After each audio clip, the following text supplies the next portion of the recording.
नमस्कार दोस्तों, स्वागत है आपका अपने YouTube channel education tip delight में। आज इस वीडियो में हम भारतीय संविधान से जुड़े हुए प्रश्नों का अध्ययन करेंगे। आज हम भारत में संवैधानिक विकास के जो क्रम है उसके बारे में अध्ययन करेंगे। दोस्तों, जितने भी इसमें प्रश्न हैं वो सब बहुत ही सिलेक्टिव, बहुत ही इंपॉर्टेंट हैं और पिछले सालों में परीक्षा प्रश्न पत्रों में पूछे गए हैं। और ये जितने भी क्वेश्चंस हैं ये सब एसएससी, बैंकिंग और साथ ही साथ स्टेट पीएससी के जो अपर और लोअर पीएससी के एग्जाम्स होते हैं उनके लिए बहुत ही ज्यादा महत्वपूर्ण है। तो मेरा आपसे अनुरोध है कि इस वीडियो को लास्ट तक देखिएगा और सभी प्रश्नों से संबंधित उत्तरों को ध्यानपूर्वक पढ़िएगा। साथ ही हम इसमें आपको इनसे जुड़े हुए अन्य तथ्यों के बारे में भी जानकारी देंगे। चलिए शुरू करते हैं आज का वीडियो। आज का जो पहला प्रश्न है दोस्तों वह है, ईस्ट इंडिया कंपनी को किस महारानी द्वारा चार्टर प्रदान किया गया था? चार्टर क्या था कि भारत के अंदर आकर के व्यापार करने का जो अधिकार पत्र था। तो इसका सही उत्तर है एलिजाबेथ प्रथम, जो ब्रिटेन की महारानी थी। उन्होंने ईस्ट इंडिया कंपनी को भारत में व्यापार करने का चार्टर प्रदान किया था। यह जो प्रश्न है दोस्तों ये केबीसी में भी पूछा गया है, आप एक बार देखिएगा ध्यान से इसको। चलिए अगले प्रश्न की तरफ चलते हैं। 1773 के रेगुलेटिंग एक्ट के समय बंगाल का गवर्नर कौन था? दोस्तों, भारतीय शासन प्रणाली में जो संवैधानिक सुधारों की घोषणा शुरू करी थी वो 1773 के रेगुलेटिंग एक्ट के समय से ही शुरू हो गई थी। तो आइए जानते हैं इसका सही उत्तर क्या है। इसका सही उत्तर है वॉरेन हेस्टिंग, जो कि 1773 के रेगुलेटिंग एक्ट के समय बंगाल का गवर्नर था। आइए अगला प्रश्न जानते हैं। कलकत्ता में 1773 के रेगुलेटिंग एक्ट के अंतर्गत उच्चतम न्यायालय की स्थापना कब की गई? तो दोस्तों इसका सही उत्तर है 1773 में इसकी स्थापना की गई थी और इसके जो प्रथम न्यायाधीश थे वह एलिजा एम्पे थे। चलते हैं अगले प्रश्न की तरफ। पीट से इंडिया एक्ट कब लागू हुआ? तो दोस्तों इसका सही उत्तर है 1784 में पीट से इंडिया एक्ट लागू हुआ था। अगला प्रश्न है, किस एक्ट द्वारा द्वैत शासन लागू हुआ था? तो इसका सही उत्तर है पिट से इंडिया एक्ट द्वारा द्वैत शासन की प्रणाली लागू हुई थी। यहां पर जो द्वैत शासन था दोस्तों, इसमें क्या था कि बोर्ड ऑफ कंट्रोल के साथ साथ एक बोर्ड ऑफ डायरेक्टर्स की भी घोषणा की गई थी। तो ये दोनों जो है साथ में फिर भारत में शासन प्रणाली को आगे बढ़ाते। चलिए चलते हैं अगले प्रश्न की तरफ। किस अधिनियम द्वारा बंगाल के गवर्नर जनरल को भारत का गवर्नर जनरल बनाया गया? तो इसका सही उत्तर है 1833 का जो चार्टर अधिनियम था उसके द्वारा बंगाल के गवर्नर जनरल को ही संपूर्ण भारत का गवर्नर जनरल कहा जाने लगा। अगला प्रश्न देखते हैं। 1833 के चार्टर अधिनियम द्वारा भारत का गवर्नर जनरल बनने वाले प्रथम गवर्नर जनरल कौन थे? तो इसका सही उत्तर है लॉर्ड विलियम बेंटिक, जो है ऐसे प्रथम गवर्नर जनरल थे। अगले प्रश्न की तरफ चलते हैं। किस चार्टर अधिनियम द्वारा सिविल सेवा भारतीय नागरिकों के लिए खोल दी गई थी? तो दोस्तों इसका सही उत्तर है 1853 के चार्टर अधिनियम द्वारा भारतीय नागरिकों के लिए सिविल सेवा की खोल दी गई थी। अगले प्रश्न की तरफ चलते हैं। किस अधिनियम के अंतर्गत भारत का शासन कंपनी से लेकर सीधा ब्रिटिश राजशाही के हाथों में चला गया था? तो इसका सही उत्तर है 1858 का भारत शासन अधिनियम।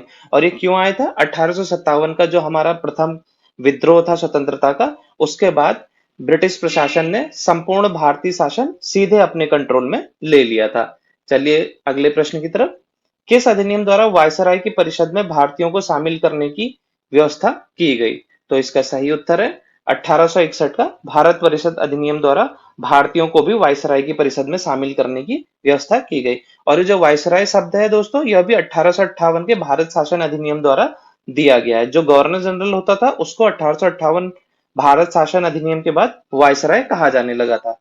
चलिए चलते हैं अगले प्रश्न की तरफ। किस अधिनियम द्वारा पोर्टफोलियो प्रणाली को मान्यता प्रदान की गई थी? तो इसका सही उत्तर है 1861 भारत परिषद अधिनियम द्वारा पोर्टफोलियो प्रणाली को मान्यता प्रदान की गई। दोस्तों ये प्रश्न सब बहुत ही ज्यादा महत्वपूर्ण है और डायरेक्ट सीधे ऐसे ही पूछे जाते हैं, इसलिए मेरा आपसे बार बार अनुरोध है कि इनको बहुत ध्यान से और अंत तक देखेगा। चलिए अगले प्रश्न की तरफ चलते हैं।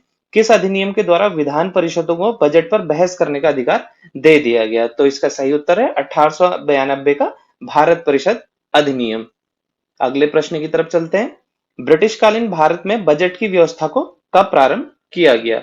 तो इसका सही उत्तर है 1860 में जो है भारत में बजट की व्यवस्था प्रारंभ की गई थी। चलिए आइए चलते हैं अगले प्रश्न की तरफ। किस अधिनियम को मार्ले मिंटो सुधार के नाम से जाना जाता है? तो दोस्तों, इसका सही उत्तर है 1909 के अधिनियम को मार्ले मिंटो सुधार के नाम से जाना जाता है। मार्ले मिंटो क्यों दोस्तों?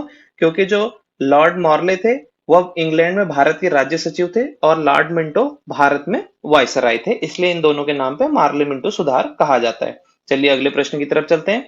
किस अधिनियम में पृथक निर्वाचन के आधार पर मुस्लिमों के लिए सांप्रदायिक प्रतिनिधित्व का प्रावधान किया गया था? इसका सही उत्तर है मार्ले मिंटो सुधार 1909 अधिनियम। इसके द्वारा मुस्लिमों के लिए सांप्रदायिक प्रतिनिधित्व का प्रावधान किया गया था। चलिए अगले प्रश्न की तरफ चलते हैं। मॉन्टेग्यू चेम्सफोर्ड सुधार किस शासन अधिनियम को कहा जाता है? तो दोस्तों, इसका सही उत्तर है भारत शासन अधिनियम 1919 को मॉन्टेग्यू चेम्सफोर्ड सुधार के नाम से जाना जाता है। इस समय भी वही था, मॉन्टेग्यू भारत के राज्य सचिव थे और चेम्सफोर्ड भारत के वायसराय थे। चलिए अगले प्रश्न की तरफ चलते हैं। भारत शासन अधिनियम 1919 की द्वैत शासन व्यवस्था क्या थी? यहाँ द्वैत शासन व्यवस्था देखिए क्या है। यहाँ द्वैत शासन व्यवस्था है प्रांतीय विषयों के हस्तांतरित व आरक्षित विषयों की व्यवस्था करना। जो प्रांत के अंदर जो स्टेट के सब्जेक्ट थे उनको कुछ हस्तांतरित थे और ट्रांसफर्ड थे और कुछ रिजर्व थे, तो इसको जो है द्वैत शासन व्यवस्था कहा गया भारत शासन अधिनियम 1919 के अंतर्गत। आइए चलते हैं अगले प्रश्न की तरफ। किस अधिनियम द्वारा लंदन में भारत के उच्चायुक्त हेतु कार्यालय का प्रावधान किया गया? तो इसका सही उत्तर है भारत शासन अधिनियम 1919 द्वारा लंदन में उच्चायुक्त का प्रावधान किया गया। चलिए अगले प्रश्न की तरफ चलते हैं। किस अधिनियम द्वारा प्रत्यक्ष निर्वाचन की व्यवस्था की गई? तो इसका सही उत्तर है भारत शासन अधिनियम 1919 के द्वारा प्रत्यक्ष निर्वाचन की व्यवस्था की गई। यह सारे ही प्रश्न बहुत ही महत्वपूर्ण हैं और ऐसे ही पूछे जाएंगे। इसमें आगे पीछे या कुछ भी कंफ्यूजन वाली स्टेज नहीं है। आप सीधे सीधे इन क्वेश्चंस को और इन आंसर्स को पढ़िए, या आपको ऐसे ही आपको एग्जाम पेपर्स में दिखाई देंगे। चलिए अगले प्रश्न की तरफ चलते हैं। साइमन आयोग कब और क्यों भारत में आया था?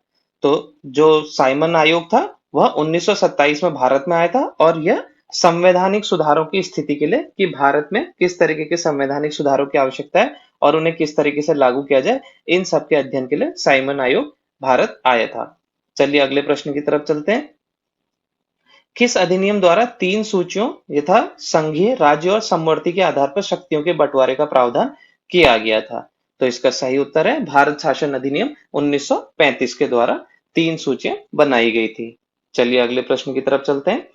किस अधिनियम के तहत संघीय न्यायालय की स्थापना की गई थी? तो इसका भी उत्तर है भारत शासन अधिनियम 1935 के द्वारा एक संघीय न्यायालय की स्थापना का प्रावधान किया गया था। चलिए अगले प्रश्न की तरफ चलते हैं। किस शासन अधिनियम द्वारा भारत को स्वतंत्र राष्ट्र घोषित किया गया? तो दोस्तों, इसका सही उत्तर है भारतीय स्वतंत्रता अधिनियम 1947 के द्वारा भारत को स्वतंत्र राष्ट्र घोषित किया गया। अगला प्रश्न देख लेते हैं। भारत शासन अधिनियम 1919 के अंतर्गत लोक सेवा आयोग का गठन किस आयोग की सिफारिशों पर किया गया? तो इसका सही उत्तर है ली आयोग की सिफारिशों पर लोक सेवा आयोग का गठन किया गया। दोस्तों, ये सभी प्रश्न बहुत ही ज्यादा महत्वपूर्ण है। मेरा बार बार आपसे आग्रह है कि एसएससी, स्टेट, पीएससी, बैंकिंग में भी कुछ कुछ क्वेश्चन इसमें से पूछे जाते हैं, तो इन्हीं सब को ध्यान में रखते हुए इन क्वेश्चंस का ध्यान पूर्वक अध्ययन कीजिएगा। आगे भी हम आपके लिए पॉलिटी से जुड़े हुए वीडियोस लाते रहेंगे, इसी उम्मीद के साथ कि आप इनको ध्यानपूर्वक पढ़ेंगे और इनसे लाभान्वित होंगे। इस वीडियो में अभी तक के लिए धन्यवाद।